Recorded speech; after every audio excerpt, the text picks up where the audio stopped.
কিছুদিন ধরে আমাদের এই জায়গায় আসলে অনেক রোদ ওঠে, আবহাওয়া ভালো, বা রাতে বৃষ্টিও হয়। যাই হোক, এখন আপনার রোদ উঠলেও তো কিছু করার নেই, খামারের গরুর জন্য আপনার ঘাস কাটতেই হবে। এর জন্য ঘাস খেতে চলে আসছে। ঘাস ক্ষেত বলতে এটা আমাদের মরিচ ক্ষেত, আর একটা মরিচ ক্ষেত। এটা আপনার মরিচ ক্ষেত এত ভালো হয়নি, এর জন্য আপনার ঘাস হয়েছিল, ঘাস রেখে দিয়েছিল, ভাবলাম যে গরুকে খাওয়ানো যাবে। আপনার এই ঘাসগুলা গরুকে খাওয়ালে আপনার এমনি ঘাসের চাইতে দুধগুলা বেশি হয়। সেই দেখে আব্বু ঘাস কাটতেছে, আব্বু ঘাস প্রায় কেটে ফেলছে, তারপরেও আমিও কিছু ঘাস কেটে নিতেছি।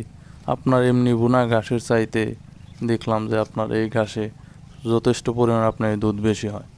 কিছুদিন আপনার নিজে থেকে দেখার চেষ্টা করছি যে সুপার ঘাস আসলে কীরকম হয়। সুপার ঘাস খাওয়ালে আপনার দুধটা কমে যায়, একটু কম হয়। এই জন্য আমরা প্রায় চেষ্টা করি যেন বাইরে আপনার অনেক মিশালো 12 মিশালো ঘাসগুলো খাওয়াতে পারি। সাথে সাথে আমাদের মরিচ গাছটাও আপনার যেন ভালো হয়ে যায়।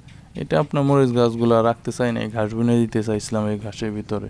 আসলে চিন্তা করলাম মরিচের দামটা অনেক ভালো, এর জন্য ভাবলাম যে বর্ষা মাসে আমাদের এই যে পানিও হয় না, এই জন্য আপনার মরিচ গাছগুলো রেখে দিতেছি, যেন পানি না হইলে মরিচ গাছগুলো একটু জোগাল দিলে মরিচ গাছগুলো আসলে সাজ এসে গেছে, ফুল এসে গেছে, কিছু মরিচ গাছ মানে মচু ধরছে। এটা আমাদের পাশের আর কি ধান ক্ষেতগুলো আপনাদের একটু দেখাইতেছি। চারদিকে আপনার ধান ক্ষেতের সবুজ হয়ে গেছে, ধান ক্ষেতের আবরণে।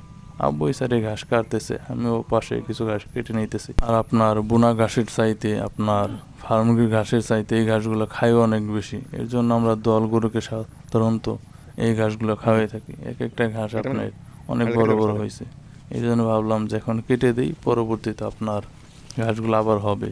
সাথে মরিচ গাছগুলো আপনার জোগাল দিয়ে দেওয়া যাবে। মরিচের দাম এখন যথেষ্ট আলহামদুলিল্লাহ অনেক ভালো।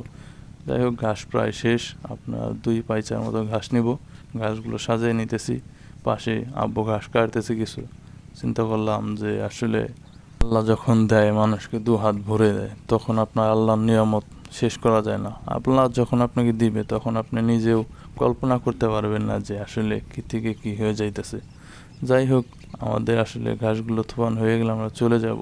প্রতিদিন আমরা 2 পেঁচা ঘাস কাটার চেষ্টা করি, বেশি কাটি না, কারণ আপনার সারগুলোকে প্রায় বোনা ঘাস দেওয়ার চেষ্টা করি, আর এগুলো আপনার গাভীকে খাওয়ানোর চেষ্টা করি। কেটে চলে যাইতেছি।